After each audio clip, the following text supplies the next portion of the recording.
तो जो सेकंड था वीडियो जो कि है 1 hour 49 minute 28 सेकेंड से लेके 2 hour 14 minute 56 सेकेंड तक, उसमें हमारे दो टॉपिक कवर होते हैं। सबसे पहला होता है इकोनॉमिक एक्टिविटीज़ जो कि होती हैं बिजनेस, प्रोफेशन, एम्प्लॉयमेंट के बीच का डिफरेंस। और दूसरा टॉपिक था क्या कि जो बिज़नेस के अंदर कौन कौन से हमारे ऑब्जेक्टिव्स होते हैं। सबसे पहले इसको देख लेते हैं। इसमें कोई भी हाईलाइट की वो नहीं है, ठीक है, नीड ये सारा ही लर्न करना पड़ेगा। सबसे पहला आता है कमेंसमेंट, जो भी लिखा हुआ है यहाँ पे। इसका मतलब होता है स्टार्टिंग कैसे होती है किसी भी चीज़ की। तो देखो, बिज़नेस के अंदर केवल हमें डिसीजन लेना होता है इंटरप्रेन्योर के थ्रू, मतलब जो भी उसको चलाना है, जो भी उसका ऑनर है, उसके थ्रू बस डिसीजन लेना होता है। देन हम बिज़नेस को शुरू कर सकते हैं। प्रोफेशन के अंदर जो है केवल हमें डिग्री की ज़रूरत होती है, जिस भी चीज़ की हो, ठीक है, और सर्टिफिकेट की ज़रूरत होती है, प्रैक्टिस की ज़रूरत होती है। उसके बाद ही हम स्टार्ट कर सकते हैं। जैसे डॉक्टर हो गया, लॉयर हो गया, इसके लिए हमें सर्टिफिकेट चाहिए, डिग्री चाहिए वगैरह। उसके बाद आ जाता है अपना एम्प्लॉयमेंट। एम्प्लॉयमेंट के अंदर क्या चाहिए होता है? एम्प्लॉयमेंट के अंदर हमें जो भी उसकी जो भी मतलब जो उसका सर्विस एग्रीमेंट है, ठीक है, उसके अकॉर्डिंग हमें स्किल होनी चाहिए हमारे अंदर, ठीक है। जैसे सिक्योरिटी गार्ड होता है, वो पढ़ा लिखा नहीं होता, बट वहीं पे अगर वो कोई वैसा देख लो, वर्कर एम्प्लॉयर देख लो, जो कंप्यूटर वर्क करते हैं, जो भी सर्विस दे रहे हैं, ठीक है, उनको पढ़ा लिखा होना चाहिए। दोनों एम्प्लॉयमेंट कर रहे हैं, लेकिन दोनों की पढ़ाई का, क्वालिफिकेशन का बहुत ज़्यादा अंतर है, ठीक है। तो जो भी रूल्स रेगुलेशन लिखी होती है सर्विस एग्रीमेंट के अंदर, तो हमें उस सबको एग्री करना होता है। अगर उसके अकॉर्डिंग हमारे अंदर स्किल है तो हम ज्वाइन कर सकते हैं एम्प्लॉयमेंट को। यहाँ से स्टार्टिंग होती है बिजनेस के डिसीजन से। प्रोफेशन के लिए डिग्री, सर्टिफिकेट, ठीक है, कोर्स की प्रैक्टिस। और एम्प्लॉयमेंट के अंदर हम सर्विस एग्रीमेंट के अकॉर्डिंग हमारे अंदर स्किल होनी चाहिए। क्वालिफ़िकेशन का मतलब कितनी पढ़ाई होनी चाहिए। तो बिज़नेस के अंदर कोई मिनिमम क्वालिफ़िकेशन रिक्वायर्ड नहीं होती बिज़नेस स्टार्ट करने से पहले। फिर भी रेफ़र किया जाता है कि हमें ज़्यादा से कम से कम थोड़ी बहुत तो नॉलेज होनी चाहिए जिस चीज़ का हम बिज़नेस स्टार्ट कर रहे हैं। दूसरा, प्रोफेशन के अंदर हमें क्वालिफ़िकेशन होनी चाहिए, ठीक है, और हमें ट्रेनिंग रिक्वायर्ड होती है, ठीक है। डॉक्टर हम बने हैं तो उसके लिए हमें मतलब उसके लिए प्रिपेयर रहना चाहिए, होना चाहिए, ठीक है। और हमारी अच्छी अच्छी खासी ट्रेनिंग होनी चाहिए, प्रैक्टिस होनी चाहिए प्रोफेशन के लिए। एंड थर्ड है अपना एम्प्लॉयमेंट के अंदर वही क्वालिफिकेशन डिपेंड होती है कि किस टाइप की जॉब कर रहे हो। जैसे सिक्योरिटी गार्ड हो गया, उसके लिए कोई ज़्यादा पढ़ाई की ज़रूरत नहीं है, बट अगर वहीं पे जो नॉर्मल एम्प्लॉयर्स होते हैं, कंप्यूटर वर्क करते हैं, उनके लिए पढ़ाई की ज़रूरत है, ठीक है। उसके बाद आ जाता है इन्वेस्टमेंट। तो बिज़नेस के अंदर जो है कैपिटल रिक्वायरमेंट होता है, बिज़नेस के स्केल पे डिपेंड करता है। अगर बिज़नेस छोटा है तो कम पैसा लगता है, ठीक है, और अगर बिज़नेस ज़्यादा वो मीडियम है तो उससे ज़्यादा लगता है, और अगर लार्ज रेंज का है तो उससे बहुत ज़्यादा पैसा लगता है। और जो प्रोफेशन होता है उसके अंदर हमें लिमिटेड कैपिटल ही रिक्वायर्ड होता है। मतलब कि देखो, क्या क्या लग जाएगा, मान लो कोई एग्जांपल भी लेके देख लो। हम कोई ट्यूशन स्टार्ट कर रहे हैं, इंस्टीट्यूट, तो हमें चेयर वगैरह का, रूम रेंट वगैरह, बस यही करना है। तो इसमें लगता है पैसा, पर लिमिटेड लगता है, ज़्यादा नहीं लगता। और एम्प्लॉयमेंट में तो बिल्कुल पैसा नहीं लगता, हमें बस जाना होता है, सर्विस देनी होती है और उसका पैसा लेना होता है। बिल्कुल ये वेजेस एम्प्लॉयमेंट की तरह किसी अनदर पर्सन के लिए काम करना होता है, और फिर उससे हम सैलरी या वेजेस को रिसीव करते हैं अपनी सर्विस जो हमने दी उसके लिए, ठीक है। उसके बाद आ जाता है रिस्क। तो बिज़नेस के अंदर हमेशा रिस्क बना रहता है, अनसर्टेनिटी बनी रहती है। प्रोफेशन के अंदर होता है रिस्क, पर बिल्कुल कम होता है। क्योंकि देखो, अगर एक मान लो हमने टीचर का, कोई वो है टीचर है, ठीक है, उसने ट्यूशन खोल लिया, नहीं चला तो वो स्कूल तो चला जा ही सकता है ना। रिस्क है पर बहुत कम है, स्कूल जाके पढ़ा सकता है। फिर एम्प्लॉयमेंट के अंदर तो बिल्कुल भी रिस्क नहीं होता भाई। अगर तुम निकाले जाओगे तो बिल्कुल काम से निकाले जाओगे, ठीक है, वरना तुम्हें बिजनेस जो भी तुम सर्विस दे रहे हो जिस भी जगह पे, उसके ऑनर को रिस्क है, तुम्हें रिस्क नहीं है। तुम्हारा काम बस सर्विस देना है और अपनी सैलरी लेना है। उसके बाद आ जाता है ट्रांसफ़र ऑफ इंटरेस्ट, कि जो तुम्हारी बिजनेस, जो भी तुम्हारा एम्प्लॉयमेंट है, प्रोफेशन है या बिजनेस है, तुम किसी और को कैसे शेयर कर सकते हो। जैसे कि यहाँ पे ट्रांसफ़र ऑफ इंटरेस्ट, तो जो बिज़नेस के अंदर ये पॉसिबल है, ठीक है। जैसे कि मान लीजिए कि मैं अगर बीमार हूँ, ठीक है, मैं नहीं जा सकता अपनी शॉप पे, मैंने शॉप खोल रखी है, तो मेरा भाई जा सकता है वहाँ पे, ठीक है, मैं उसको भेज सकता हूँ, इसमें पॉसिबल है। अगर प्रोफेशन की बात करें तो इसमें पॉसिबल नहीं है, ठीक है। मान लो कोई डॉक्टर है, मैं बीमार पड़ गया, मैं नहीं जा पाऊँगा अपने क्लिनिक, तो मैं अपने किसी भाई वगैरह को नहीं भेज सकता जब तक उसके पास डिग्री ना। उसके बाद आ जाता है एम्प्लॉयमेंट। एम्प्लॉयमेंट में भी नहीं कर सकता है भाई, है ना, क्योंकि उसके हिसाब से रजिस्ट्रेशन होता है, उसके हिसाब से सर्विस एग्रीमेंट पे साइन होते हैं, तो वो अपनी जगह किसी और को कैसे भेज सकता है। उसके बाद आ जाता है मेन ऑब्जेक्टिव। मेन ऑब्जेक्टिव मतलब कि इन जॉब को करने का मेन ऑब्जेक्टिव क्या होता है। वैसे सबका पैसे कमाना ही होता है, फिर भी देख लेते हैं। बिजनेस के अंदर हमारा मेन ऑब्जेक्ट होता है प्रॉफिट अर्न करना। जो भी हम सेल कर रहे हैं, जो भी हम खरीद रहे हैं, जो भी खरीद के सेल कर रहे हैं, उसमें हमारा प्रॉफिट ऐड होना चाहिए, ठीक है, मेन। और जो प्रोफेशन के अंदर हमारा मेन जो वो रहता है ऑब्जेक्टिव, वो होता है सर्विस देना। चाहे हम लॉयर हो, चाहे डॉक्टर हो, चाहे टीचर हो, हम सबको क्या देते हैं, सर्विस देते हैं। और एम्प्लॉयमेंट के अंदर क्या होता है, अपने जो भी अपने जिस भी व्यक्ति के लिए हम काम कर रहे हैं, ठीक है, जिसको शायद से हम एम्प्लॉयर कहते हैं, और एम्प्लॉयज़ उसे कहते हैं जो काम कर रहे होते हैं।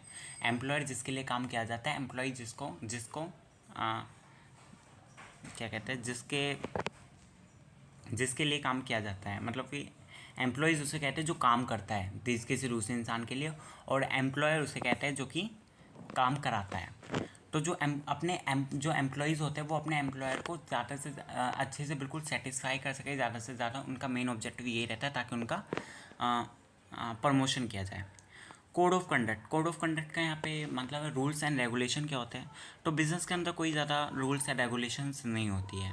अगर प्रोफेशन के अंदर बात करें तो हर सर्विस के अकॉर्डिंग सबके रूल्स अलग है, सबके रूल्स रेगुलेशन बिल्कुल मतलब अलग कर रखे हैं, कौंसल अलग अलग बना रखी है।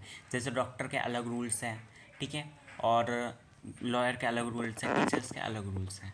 और अगर एम्प्लॉयमेंट की बात करें, जो सर्विस एग्रीमेंट होता है, तो उसके अंदर ही टर्म्स एंड कंडीशन लिख दी जाती है कि आपसे हम ये कराएंगे, ऐसे ऐसे आपको करना होगा, आप ऐसे नहीं कर सकते हो, ये कर सकते हो, ये नहीं कर सकते हो। तो उसके अंदर ही टर्म्स एंड कंडीशंस लिखी होती है सर्विस कॉन्ट्रैक्ट के अंदर, जिसको हम सर्विस एग्रीमेंट भी कहते हैं। उसके बाद आ जाता है नेचर ऑफ वर्क इन्वॉल्व। तो किस टाइप का काम किया जाता है वो देखते हैं। बिज़नेस के अंदर हम या तो परचेज़ करके सेल कर रहे होते हैं, या प्रोडक्शन करते हैं, ठीक है, चीज़ों को बनाते हैं, गुड्स एंड सर्विसेज को, या तो एक्सचेंज करते हैं, ठीक है। और जो प्रोफेशन है, प्रोफेशन के अंदर हम जो भी हमारी सर्विस है, हम उसको देते हैं लोगों को, और उनसे क्या लेते हैं, एक्सचेंज में पैसे लेते हैं। और एम्प्लॉयमेंट में क्या करते हैं, जो भी हमने सर्विस एग्रीमेंट में साइन किया होता है अपने एम्प्लॉयर को, वो सारा हम उसके लिए काम करते हैं। उसके बाद आ जाता है रिवार्ड। रिवार्ड का मतलब कि हमें जब भी हम कुछ भी काम करते हैं तो हमें रिप्लाई में क्या मिलता है, तो भी बिज़नेस के अंदर तो हमें प्रॉफिट मिलता है, ठीक है। और जो प्रोफेशन है, प्रोफेशन के अंदर हमें फ़ीस मिलती है। तुम ट्यूशन जाते हो, इंस्टीट्यूट जाते हो, उनको क्या देते हो रिप्लाई में, फ़ीस देते हो। डॉक्टर के पास जाते हो, क्या देते हो रिप्लाई में, जब वो आपका चेकअप करते हैं, फ़ीस देते हैं। और एम्प्लॉयमेंट के अंदर क्या मिलती है, या तो सैलरी या वेजेस, जो कि हम पढ़ चुके हैं। किसी भी अनदर इंसान के लिए हम जब भी काम करते हैं तो उससे हम क्या रिसीव करते हैं, सैलरी या वेजेस फॉर हमारे वर्क के लिए, ठीक है, हीज हर वर्क। उसके देन नेक्स्ट टॉपिक आ जाता है अपना मल्टीपल ऑब्जेक्टिव ऑफ बिजनेस। तो जैसे कि हमने पढ़ा है कि बिज़नेस का एक मेन ऑब्जेक्टिव होता है प्रॉफिट अर्निंग, ठीक है, और मेन उद्देश्य हमारा प्रॉफिट अर्निंग का होता है। लेकिन प्रॉफिट अर्निंग के अलावा हमें और भी ऑब्जेक्टिव्स का ध्यान रखना चाहिए, और भी बातों का ध्यान रखना चाहिए। मेन हमने सारे उद्देश्यों को 3 ब्रॉड कैटेगरी में डिवाइड कर दिया है। सबसे पहला इकोनॉमिक, दूसरा social objective, economic objective, social objective, human और पर्सनल ऑब्जेक्टिव। एक एक करके समझते हैं। सबसे पहला आ जाता है इकोनॉमिक ऑब्जेक्टिव। इकोनॉमिक ऑब्जेक्टिव के अंदर 3 टाइप के वो हो जाते हैं। इकोनॉमिक मतलब पैसों से रिलेटेड, ठीक है। सबसे पहला आ जाता है सर्वाइवल, ठीक है। तो देखो, कोई भी बिज़नेस है, कोई भी जो भी हमने बिज़नेस स्टार्ट किया है, अगर हम चाहते हैं कि वो मार्केट के कंपटीशन में बनी रहे, ठीक है, और वो भी लॉन्ग पीरियड तक, तो वो जब ही पॉसिबल है जब हम प्रॉफिट अर्न करेंगे, ठीक है। यही इसमें एक चीज़ कह रखी है। और दूसरा आता है अपना प्रॉफिट। प्रॉफिट मतलब बहुत मोस्ट मेन ऑब्जेक्टिव है किसी भी बिज़नेस का, ठीक है। हमें एक मतलब कि एक सेटिस्फाइंग अमाउंट में हमें प्रॉफिट चाहिए होता है, ठीक है, जैसे हम जो है सरवाइव कर सकें, बिज़नेस को ग्रोथ कर सकें, बिज़नेस की एक्सपेंशन, जो भी बिज़नेस के खर्चे हैं, मशीनरी हैं, उनको बड़ा कर सके अपने बिज़नेस को। तो बड़ा करने के लिए मेन रोल क्या है, प्रॉफिट का ही है, ठीक है। प्रॉफिट जो है रिवार्ड होता है बिजनेसमैन के लिए, किस लिए, वो रिस्क रखने के लिए, रिस्क को बेयर करने के लिए। और फिर थर्ड आ जाता है अपना ग्रोथ। ग्रोथ मतलब कोई भी बिज़नेस है, अगर वो सही मात्रा में एडुकेट, मतलब कि एक सेटिस्फाइंग अमाउंट में प्रॉफिट जनरेट कर रहा है, तो फिर वो अपनी जो भी बिज़नेस है उसको ग्रो करना चाहेगा, ठीक है, अपने जो भी बिज़नेस है उसको एक्सपेंड करना चाहेगा, बड़ा करना चाहेगा, ठीक है। मान लो मेरी एक छोटी सी शॉप है, मैं अच्छा खासा प्रॉफिट अर्न कर रहा हूँ, तो क्या मैं हमेशा उसी छोटी सी दुकान को चलाऊँगा? नहीं ना, मैं अपने बिज़नेस को बड़ा कर दूँगा, क्योंकि मैं अच्छा उसमें सक्सेस कर रहा हूँ। किसी भी बिज़नेस, कोई भी बिज़नेस है, वो अगर सक्सेस हो रहा है या नहीं हो रहा है, इसको मेज़र किया जाता है उसकी ग्रोथ से और ग्रोथ रेट से, ठीक है। और ग्रोथ रेट कैसे मेज़र किया जाता है? किस स्केल का बिज़नेस है, छोटा है, मीडियम है, स्मॉल है, मीडियम है, लार्ज है, या कितनी उसकी शाखाएँ है, ब्रांचेस है। जैसे यूनियन बैंक की यहाँ पे सोहना में भी है, ठीक है, बहादुरगढ़ में भी है, अलग अलग जगह पे ब्रांचेस है ना। और कितने नंबर उसके अंदर प्रोडक्ट्स है, ठीक है, कितने एम्प्लॉयज़ उसके अंदर काम करते हैं, इन सब को अगर हम रिकॉर्ड करते हैं तो इन सब से हम जो है ग्रोथ को मेज़र करते हैं कि क्या ग्रोथ है बिज़नेस की। और ग्रोथ से हम क्या मेज़र करते हैं कि बिज़नेस सक्सेस हो रहा है या नहीं हो रहा है। फिर से मैं एक्सप्लेन कर देता हूँ। 3 टाइप के इकोनॉमिक ऑब्जेक्टिव होते हैं, सर्वाइवल, प्रॉफिट और ग्रोथ। तीनों के तीनों पैसों से रिलेटेड है। इकोनॉमिक का मतलब ही पैसा होता है बिजनेस के अंदर, ठीक है। सर्वाइवल मतलब हमें अगर कंपटीशन में रहना है मार्केट के अंदर लंबे समय तक, तो उसकी वो जब भी पॉसिबल हो सकता है जब हम प्रॉफिट अर्न करें। दूसरा है प्रॉफिट। प्रॉफिट जो है सबसे मेन ऑब्जेक्टिव है किसी भी बिज़नेस का। जब हम अगर एक adequate amount of profit generate करें, मतलब सेटिस्फाइंग अमाउंट में प्रॉफिट जनरेट करते हैं, तो ये बहुत मतलब कि हम सर्वाइव कर सकते हैं, सर्वाइव कर पाते हैं, ग्रोथ कर पाते हैं बिज़नेस के, अपने बिज़नेस को एक्सपेंड कर पाते हैं, बड़ा कर पाते हैं, ठीक है। और प्रॉफिट जो है रिवार्ड होता है किसका? बिजनेसमैन के लिए होता है, रिस्क को बेयर करने के लिए, रिस्क लेने के लिए। ग्रोथ क्या होती है? ग्रोथ जो भी है बिजनेस के अंदर, कोई भी बिजनेस है, बिजनेसमैन चाहेगा कि उसका बिजनेस ग्रो हो, एक्सपेंड हो। किसी भी जो कोई भी बिजनेस है वो सक्सेस हो रहा है या नहीं हो रहा है, ये पता चलता है हमें उसकी ग्रोथ से, ग्रोथ रेट से। और ग्रोथ रेट को मेज़र किया जाता है number of branch, number of employees, number of products, और किस स्केल का बिजनेस है उसके ऊपर। उसके बाद आ जाता है सोशल ऑब्जेक्टिव। अपने समाज के लिए बिजनेसमैन के क्या क्या ऑब्जेक्टिव होते हैं वो भी हम देख लेते हैं। सबसे पहला आता है supply desired quality of product. तो जो आज का कस्टमर है, ठीक है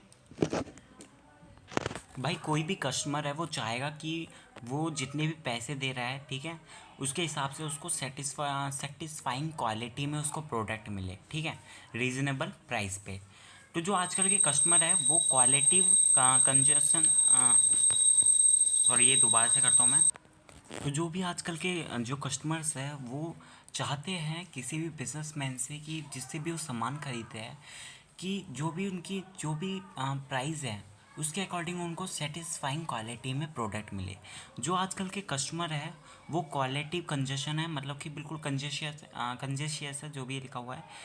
उनको एकदम क्वालिटी अच्छी चाहिए होती है, जो भी उन्होंने वैल्यू ऑफ मनी दी है, पैसे दिए हैं, उसके अपेक्षा है।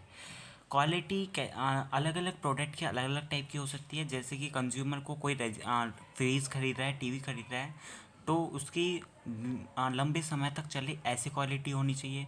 और अगर सिलेंडर खरीद रहा है, गैस सिलेंडर खरीद रहा है, कुकर खरीद रहा है, प्रेशर कुकर, तो वो चाहता है कस्टमर की वो जो है सेफ्टी प्रोडक्ट, सेफ क्वालिटी का हो, ठीक है, ऐसी क्वालिटी का हो जो हमें सेव रखे। तो हम कोई भी बिज़नेस है उसके सर्वाइव के लिए मार्केट के अंदर लंबे समय तक, तो उसके लिए बिजनेसमैन को सप्लाई करना होगा प्रोडक्ट इन राइट क्वालिटी और राइट प्राइस पे। प्राइस के अनुसार हमें क्वालिटी अच्छी रखनी चाहिए। मैंने हाईलाइट कर रखा है टू डे से लेके वैल्यू मनी तक, टू सर्वाइव से लेकर राइट प्लेस तक, बस यही हमें लिखना है उसमें। सेकंड है अवॉइडनेस ऑफ अनफेयर ट्रेड प्रैक्टिस, अर्थात ब्लैक मार्केट। जो भी गलत कार्य होते हैं, 2 नंबर के काम होते हैं, वो बिजनेसमैन को अवॉइड करने चाहिए। जैसे कि unfair trade practice include black mark adulteration, hoarding, overcharging etcetera. जो ब्लैक मार्केटिंग होती है, काला धंधा होता है, वो इस प्रकार के हमें काम नहीं करने चाहिए। क्योंकि जब इन विद दिस प्रैक्टिस, जो इन कामों के अकॉर्डिंग बिजनेसमैन जो है अपनी रेपुटेशन, अपनी रिस्पेक्ट तो खोता ही है, साथ में उसको जो है पनिश भी किया जाता है लॉ के अकॉर्डिंग, ठीक है, under the law. Employment generation, जो अनएम्प्लॉयमेंट है, बेरोजगार है, वो मेजर प्रॉब्लम है फॉर एवरी सोसाइटी, हर जगह के लिए, ठीक है। The businessman must create employment opportunity and help in overcoming this basis problem of developing countries. तो जो बिज़नेस है जो अपने बिजनेस के अंदर जो भी ऐसे लोग हैं उनको जो है नौकरी देके इसको जो है ख़त्म कर सकता है प्रॉब्लम को कहीं कहीं हद तक। और जो कंपनी जो हमारी कंट्री है उसके डेवलप में वो मतलब कि पार्टिसिपेट कर सकता है एक तरीके से। A businessman must give special consideration to handicapped disabled और पुअर पीपल। तो जो बिजनेसमैन होते हैं जो उनको स्पेशल ध्यान रखना चाहिए जो मतलब हैंड कैपेड होते हैं, ठीक है, डिसेबल होते हैं जो मतलब शरीर से डिसेबल होते हैं और जो गरीब होते हैं उनके लिए। उसके बाद आ जाता है सोशल सर्विस और कम्युनिटी सर्विस। तो जो मतलब कि जो बड़ी बड़ी सोशल सर्विस और कम्युनिटी सर्विस जो बड़ी बड़ी कंपनीज़ होती हैं, ठीक है, बड़ी कंपनीज़ होती हैं वो अलग अलग प्रोजेक्ट चलाती है ऐसे सोशल सर्विसेज के लिए, जैसे कि मुकेश अंबानी हो गई, टाटा वो हो गई, ठीक है। तो ये जो बड़ी कंपनीज़ होती हैं वो सोशल सर्विस प्रोग्राम्स में हेल्प करती है एनजीओ के थ्रू या गवर्नमेंट ऑर्गेनाइजेशन के थ्रू। ये लार्ज अमाउंट में पैसा लगाती है, फंड देती है, ठीक है, चाहे वो डोनेशन का हो चाहे चैरिटी का हो। उन्होंने अलग अलग क्या बनाते हैं ये सिस्टम्स बनाते हैं। फिर हमें अवॉइडिंग ऑफ पॉल्यूशन, ठीक है, पॉल्यूशन को अवॉइड करना चाहिए। Industrialisation has led to a major problem of pollution. जो फैक्ट्रीज होती है वो मेजर प्रॉब्लम है पॉल्यूशन की, इसमें पॉल्यूशन आता है। The smoke coming out the of the chimneys of industries pollute the environment. जो इंडस्ट्रीज होती है ना वो जो लेक है अपना जो कूड़ा कबाड़ है, गंद है, उन सबको क्या करती है पानी में बहा देती है, चाहे लेक्स हो, रिवर हो, एक्सेट्रा में। और जो स्मोक है वो उनकी चिमनी से आता है, ठीक है, जो कि पॉल्यूट करता है इन्वायरमेंट को। तो ये जो है किसी भी बिजनेसमैन की मॉरल ड्यूटी बनती है कि वो आगे बढ़े और इस प्रॉब्लम को सॉल्व करे, कम से कम स्मोक का मतलब कम से कम जो है पॉल्यूट करे अपने इन्वायरमेंट को। देन ये लास्ट टॉपिक है ह्यूमन पर्सनल ऑब्जेक्टिव। तो जो है ह्यूमन पर्सनल ऑब्जेक्टिव इसमें केवल एम्प्लॉयमेंट का बताया है कि एम्प्लॉयज़ जो भी काम करते हैं एम्प्लॉयर के लिए, employees are valuable resources who contribute to success in the business. तो किसी भी बिजनेस के सक्सेस में एम्प्लॉयज़ का भी बहुत बड़ा हाथ होता है, तो हमें उनका भी ध्यान रखना चाहिए। उनको एक प्रोवाइड जो भी जहाँ पे भी काम कर रहे हैं वहाँ पे अच्छे हालात रखने चाहिए, अच्छी साफ़ सफाई वगैरह होनी चाहिए, ठीक है। और उनको जो है पेमेंट करनी चाहिए कंपेटिटिव एंड सेटिस्फैक्टरी। एक तो जो सेटिस्फाइंग हो जाए और कंपटीशन जो अच्छे से वर्क करेगा उसका प्रमोशन करके उसकी सैलरी अच्छे से कर देनी चाहिए, ताकि जो बाकी के एम्प्लॉयज़ हैं वो भी अच्छे से काम करें अपने और प्रमोशन के चक्कर में कंपटीशन करें। दूसरा आता है पर्सनल ग्रोथ और development of employ by training to employees keep updating their knowledge. तो जो हम एम्प्लॉयज़ हैं उनकी नॉलेज को अपडेट करते रहना चाहिए, उनकी ग्रोथ का ध्यान रखना चाहिए, उनके डेवलपमेंट का ध्यान रखना चाहिए, ठीक है। Respect by encourage employees. तो हमें रिस्पेक्ट देनी चाहिए एम्प्लॉयज़ की, जो भी हम डिसीज़न ले रहे हैं, ठीक है, डिसीज़न मेकिंग कर रहे हैं बिजनेस के अंदर, हमें उनको भी पार्टिसिपेट देना चाहिए, उनकी रिस्पेक्ट करनी चाहिए। हमें बेनिफिट देने चाहिए, जैसे कि हमें उनकी हाउसिंग फैसिलिटी देनी चाहिए, मेडिकल फैसिलिटी देनी चाहिए उनको, उनको फ्री में पढ़ाई देनी चाहिए वगैरह वगैरह, ठीक है। तो यही थे, जो भी डाउट है वगैरह हो तो तुम पूछ सकते हो। जो मैंने हाईलाइट कर रखे बस वही लिख लेना अपनी लैंग्वेज में।